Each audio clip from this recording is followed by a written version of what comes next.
आज दही चूड़ा था और उस पर मोदी सरकार के मंत्री चिराग पासवान का बिहार की राजनीति पर कई बातें कह रहे थे। उसी में महाकुंभ में जाने की बातें कह रहे हैं और साथ ही लोगों से भी आग्रह कर रहे हैं कि आप लोगों को भी जाना चाहिए। चिराग पासवान ने सपरिवार जाने की घोषणा कर चुके हैं और साथ ही बिहार में चल रही राजनीतिक कयासबाजियों को लेकर, चाहे वह नीतीश कुमार हों, लालू प्रसाद यादव हों या फिर एनडीए के घटक दलों की बातें हों, दिल्ली चुनाव हो, दिल्ली में जो विधानसभा चुनाव चल रहा है उसकी सीटों को लेकर बड़ी बात कही है कि हमारा ज्यादा सीटें लेने में रुचि नहीं है, कम ही सीटें लें मगर हमारी जीतने का उसमें स्ट्राइक रेट पर, वो जैसे बल्लेबाज का स्ट्राइक रेट देखा जाता है उसी प्रकार से चिराग पासवान अपने स्ट्राइक रेट मेंटेन करने की बातें दोहरा रहे थे। बाकी क्या कुछ कह रहे हैं वह उन तमाम बातों पर हम सुनेंगे सभी बातें इस वीडियो के जरिए। नहीं, बिल्कुल। माँ महीम से हम लोगों ने विनम्र आग्रह किया था। दही चूड़ा का है और माँ महीम अभी कुछ समय पूर्व ही हमारे प्रदेश का सौभाग्य है कि एक ऐसे अनुभवी व्यक्ति के अनुभव का लाभ हम लोग को मिलने जा रहा है माँ महीम के रूप में, वो भी एक महत्वपूर्ण साल जबकि चुनावी वर्ष है। तो ऐसे में पार्टी के तमाम साथियों की, मेरे परिवार के तमाम सदस्यों की हार्दिक इच्छा थी कि माँ महीम भी दही चूड़ा के इस कार्यक्रम में आए, और क्योंकि उनसे पुराने संबंध रहे हैं, मेरे पिताजी के समकक्ष वो रहे, साथ में दोनों ने एक ही मंत्रिमंडल में कार्य भी किया, तो उस नाते पुराने वो रिश्ते भी हैं। पर इसलिए सबकी चाहत थी, परिवार के लोगों की भी आभार उनका कि उन्होंने इस निमंत्रण को स्वीकारा और वो आए यहाँ पर। मैं बिल्कुल जाऊंगा और परिवार के साथ मैं जाऊंगा। मुझे लगता है हम सबको जाना चाहिए। हमारी पीढ़ी आज की तारीख में, इस दौर में, जो भी लोग इस धरती पर मौजूद हैं बहुत सौभाग्यशाली हैं। अब अगला ये मौका 144 साल के बाद ही मिलेगा। ऐसे में हम लोगों को ये सौभाग्य प्राप्त हुआ है कि महाकुंभ में हम लोग जा पाए और अपनी भावना, अपनी आस्था को वहाँ पे हम लोग समर्पित कर सके। तो मुझे लगता है ये मौका किसी भी भारतीय को जाने नहीं देना चाहिए। मैं मेरे परिवार के साथ अगले महीने का कार्यक्रम है, फरवरी में हम लोग जा रहे हैं और मैं चाहता हूं कि सब लोग जाएं और आस्था की डुबकी वहां पे जरूर लगाएं। महाकुंभ में जिस तरीके से जो लगाया गया बहुत बोल के जमीन पर। देखिए, मुझे लगता है कि महाकुंभ और ये जो समय चल रहा है इतना खूबसूरत है, बिना किसी विवाद में पड़े हुए। अक्सर कई लोगों का प्रयास रहता है कि जब ऐसे आयोजन हो जहाँ पे आस्था, भावनाएं इतनी ज्यादा हावी हों, उसको किसी तरीके से उसका तिरस्कार किया जाए, भावनाओं को ठेस पहुंचाई जाए। गाहे बगाहे कई ऐसे लोग हैं जो भावनाओं को भड़काने वाले बयान देते हैं, जो भाईचारे में दरार डालने वाली बातें करते हैं।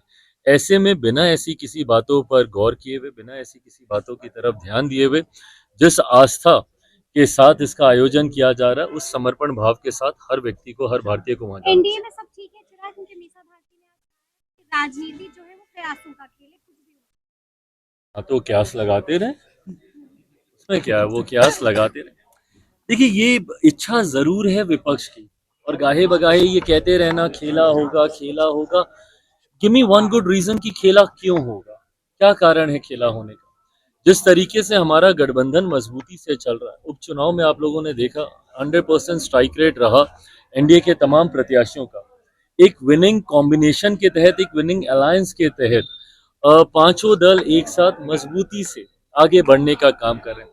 कई लोग हैं जो कि मिर्च मसाला लगाने का प्रयास करते हैं, कई लोग हैं जो खुद को तसल्ली देने के लिए बातों को बना के एक नैरेटिव सेट करने का प्रयास करते हैं। अरे देखो दरार चल रही है, अरे देखो सब कुछ ठीक नहीं चल रहा, इन तमाम तरीके की बातें, और ये आने वाले दिनों में ये होती रहेंगी, ये लोग बनाते रहेंगे। पर हकीकत ये है, एनडीए गठबंधन एकजुट है, हर कोई एक दूसरे की ताकत है इस गठबंधन में, और इस ताकत को और मजबूत तभी होगा जब ये पांचों उंगलियां मुट्ठी बांधकर एक साथ रहेंगी, जो हम सब हैं। और इसी का परिणाम आप देखिएगा बिहार में विधानसभा के चुनाव में देखने को मिलेगा। एक बड़ी जीत के साथ एनडीए बिहार में सरकार बनाए। चिराग जी, तेज प्रताप यादव ने कहा है कि 10 नंबर में अब नीतीश जी को घुसने नहीं देंगे। क्यों कह रहे हैं ये? उनके परिवार के दूसरे सदस्य कुछ और बातें बोलते हैं, खेला होगा तो कोई आएगा कोई जाएगा, ये बोल रहे हैं कोई नहीं आएगा, दरवाजे बंद हैं, खिड़कियां बंद हैं। मतलब क्या है इन सारी बातों का? कौन जाना चाह रहा है? कौन है जो कि वहां पे जाना चाह रहा है? ऑन द कॉन्ट्ररी, आप देखिएगा चुनाव आते आते तक वहां के कई दल इस तरफ आएंगे और कई दल वहां के, जो उनसे अलग होकर चुनाव लड़ेंगे। मैं कांग्रेस का मैं जिक्र कर रहा हूँ। जिस तरीके से इंडिया अलायंस के स्वाहा की घोषणा खुद राजद के नेता और कांग्रेस के नेताओं ने ही कर दी है राष्ट्रीय स्तर पर, ऐसे में क्या बिहार में ये गठबंधन चलेगा?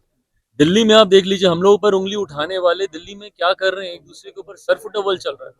कांग्रेस आम आदमी पार्टी को हराने पे लगी, आम आदमी पार्टी कांग्रेस को हराने में लगी हुई है। घटक दलों में बंटवारा हो गया, आधे लोग इधर समर्थन कर रहे हैं, आधे लोग उधर समर्थन कर रहे हैं। बहरहाल कांग्रेस को कौन कर रहा है मुझे नहीं पता, बट सपा टीएमसी तो सब आम आदमी पार्टी को वहां पे सपोर्ट कर रहे हैं। तो ऐसे में जिनके खुद के घर शीशे के हैं, उनको दूसरों पे इस तरीके के बयानबाजी करने का कोई मतलब नहीं है। कोई वहां पे जा नहीं रहा है, किसी के लिए उनको दरवाजे खोल के रखने की जरूरत नहीं है, खिड़की तक उनको खोल के रखने की जरूरत नहीं है। हम लोग यहाँ पे मजबूत हैं। हाँ, अपने खिड़की दरवाजे बंद करके जरूर रखें, कहीं वहां के लोग इधर ना आए। यानी कि आप कह रहे हैं भगदड़ मचेगी चुनाव से पहले? मैं कोई ऐसी बात नहीं कर रहा, मैं बस इतना बोल रहा हूँ स्वाभाविक इन्होंने खुद ही स्वाहा किया इंडिया अलायंस को। अगर वहां पे राष्ट्रीय स्तर पर अगर कोई घटना घटती है, उसके रेपरकशंस तो होंगे ना। पिछली बार कांग्रेस 70 सीटों पे लड़ी, राजद क्या बोलती है, इसकी वजह से हम मुख्यमंत्री नहीं बन पाए। इस बार देंगे 70 सीटें, और अगर नहीं देंगे तो क्या उससे कम में कांग्रेस लड़ेगी? जो कांग्रेस तिहाई का आंकड़ा लोकसभा में नहीं पार कर पाई, वो तिहाई के आंकड़े में चुनाव लड़ना चाहती है बिहार में। महत्वाकांक्षाएं बढ़ी हैं उन लोगों। तो ऐसे में कैसे सामंजस्य बनेगा इन लोगों का, ये देखने वाली बात है। दिल्ली चुनाव का सीट फाइनल हुआ क्या आप लोगों को? संगम विहार? भाई मैं अभी संगम विहार किसी सीट पे कोई चर्चा नहीं। सुबह से दही चूरा का वोट चल रहा था। इस दौरान जैसा मैंने कहा कुछ घंटों की बात और है, और घंटों में ही इसको तय करना होगा, क्योंकि अब तो नामांकन की अभी तारीख समीप आ रही है।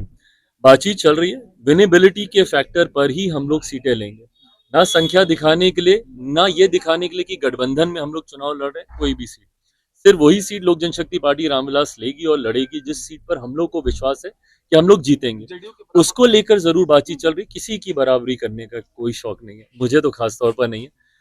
मैं 2 सीटें कम लूंगा, पर वही लूंगा जो मैं जीतूंगा, सिर्फ संख्या दिखाने के लिए। कल को मैं ज्यादा सीटें ले लूं, बाद में जब परिणाम आएंगे तो आप ही लोग उसका विश्लेषण करके बोलेंगे कि स्ट्राइक रेट देखिए इनका कहां से कहां आ गया। मैं कतई वो और वो गठबंधन को भी कमजोर करता है। जब आप संख्या दिखाने के लिए ज्यादा सीटें लड़ते हो, गठबंधन को भी कमजोर करता है। गठबंधन के में हर उस साथी को वहां से चुनाव लड़ना चाहिए जहां पे उनकी मजबूत उपस्थिति हो, और इसी सोच के साथ दिल्ली में हम लोगों का ये सीटों का बंटवारा हम लोग का हो रहा है, और जल्द उसकी घोषणा करेंगे। Thank you Prabhu, thank you.